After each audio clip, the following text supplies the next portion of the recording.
তোমাদের সাথে শেয়ার করব জন্মদিনের দিন আমি দুপুরবেলা কি কি খেয়েছিলাম।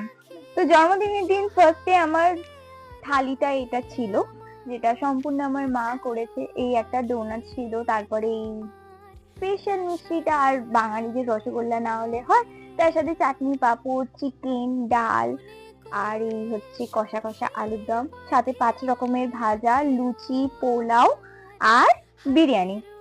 আর দেখো এখানে আমি এত রকমের খাবার দেখে প্রথমে ভাবছি যে আমি কি খাবো না খাবো, তাই প্রথমেই লুচির সাথে বেগুন ভাজা খেয়ে নিলাম, যেটা সবারই খেতে খুব ভালো লাগে। আর এত খাবার দেখে আমার গালে হাত পড়ে গেছে যে আমি কি করে খাবো এতগুলো খাবার, কিন্তু আস্তে আস্তে সবই খেতে হয়েছে আমাকে, খেয়েও নিয়েছি।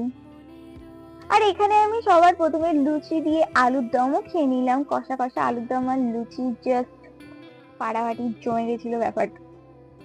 আর তারপরে আমি শুরু করলাম আমার ফেভারিট জিনিসের ওপর, যেটা হচ্ছে পোলাও।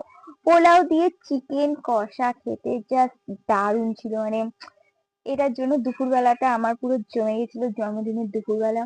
চিকেন লেগ পিস, আমার মুখে এখনো জল আসছে, চিকেন লেগ পিস আর পোলাও জাস্ট ওয়াও ছিল, ওয়াও। তারপরে একটু বিরিয়ানি খেলাম, আর রসগোল্লা, এইটা তো পুরো একদম মেল্ট করে দিয়েছিল, গরম গরম নলেন গুড়ের রসগোল্লা, জাস্ট ওয়াও লেগেছিল, ওয়াও। তো এখানেই আমার জন্মদিনের দুপুরবেলার মেনু শেষ হলো। তোমাদের যদি ভিডিওটা পছন্দ হয়ে থাকে তাহলে একটা লাইক করে দিও।